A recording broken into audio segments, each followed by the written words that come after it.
हाय दोस्तों, एक समय की बात है। गौतम बुद्ध अपने शिष्यों के साथ भ्रमण कर रहे थे। भ्रमण करते समय सभी एक स्थान पर विश्राम के लिए बैठ गए। समय बिताने के लिए भगवान बुद्ध ने अपने शिष्यों को एक कथा सुनाई। किसी नगर में एक व्यक्ति रहता था। उसने परदेश के साथ व्यापार किया, मेहनत की, मेहनत फली, कमाई हुई और उसकी गिनती सेठों में होने लगी। महल जैसी हवेली बन गई। वैभव और बड़े परिवार के बीच उसका जीवन बड़े आनंद से बीतने लगा।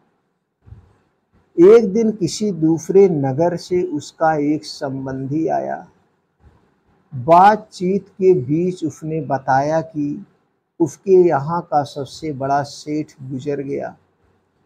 बेचारे की लाखों की धन संपत्ति पड़ी रह गई, सब कुछ यहीं पड़ा रहा। बात सहज भाव से कही गई थी, पर उस आदमी के मन को डगमगा गई। हाँ, उस सेठ की तरह एक दिन वह भी तो मर जाएगा। उसी क्षण से उसे बार बार मौत की याद सताने लगी। हाय, मौत आएगी, उसे ले जाएगी और सब कुछ यहाँ छूट जाएगा। मारे चिंता के उसकी देह सूखने लगी। देखने वाले देखते कि उसे किसी चीज की कमी नहीं है। उस पर उसके भीतर का दुख ऐसा था कि किसी से कहा भी नहीं जा सकता था। धीरे धीरे वह बिस्तर पर पड़ गया। बहुत इलाज कराया गया, लेकिन उसका रोग कम होने की बजाय बढ़ता ही गया। एक दिन एक साधु उसके घर पर आया। उस आदमी ने बेबसी से उसके पैर पकड़ लिए और रो रो कर अपनी व्यथा उसे बता दी।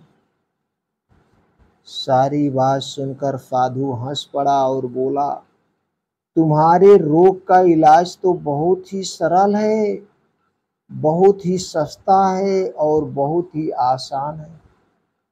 उस आदमी के खोए प्राण मानो लौट आए।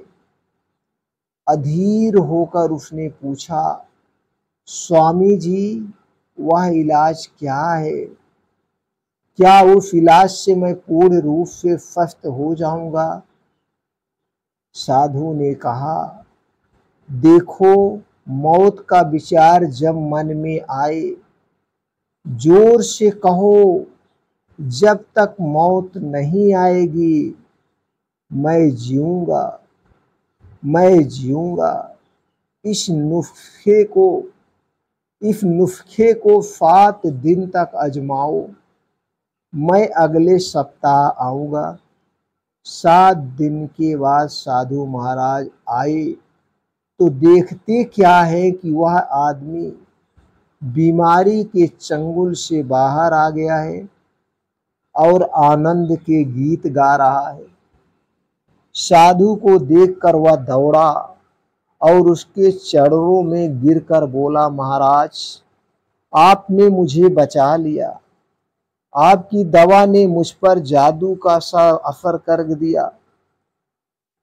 मैंने समझ लिया कि जिस दिन मौत आएगी उसी दिन मरूंगा। उससे पहले मैं आनंद से जीऊंगा। साधु ने कहा, वत्स, मौत का डर सबसे बड़ा डर है। मौत का डर सबसे बड़ा डर है। वह जितनों को मारता है, मौत उतनों को नहीं मारती है। दोस्तों, इस छोटे से उपदेश से आपको क्या सीख मिली? आपको क्या ज्ञान प्राप्त हुआ? हमें कमेंट सेक्शन में ज़रूर बताइएगा। और अगर आपको लगता है यह उपदेश हर घर तक पहुंचना चाहिए तो शेयर ज़रूर करिएगा। भगवान महात्मा बुद्ध के इसी तरह से और उपदेश सुनने के लिए, हमसे जुड़ने के लिए, जुड़े रहने के लिए चैनल को सब्सक्राइब कर लीजिए। दोस्तों, बेल आइकन का बटन ऑन कर दीजिए, जिससे हर एक वीडियो की नोटिफिकेशन आपको मिलती रहे। अगर आप इस उपदेश से सहमत हैं तो दोस्तों वीडियो को लाइक करके हमारा उत्साह बढ़ाने के लिए कमेंट सेक्शन में ओके थैंक्स कुछ भी लिख सकते हैं।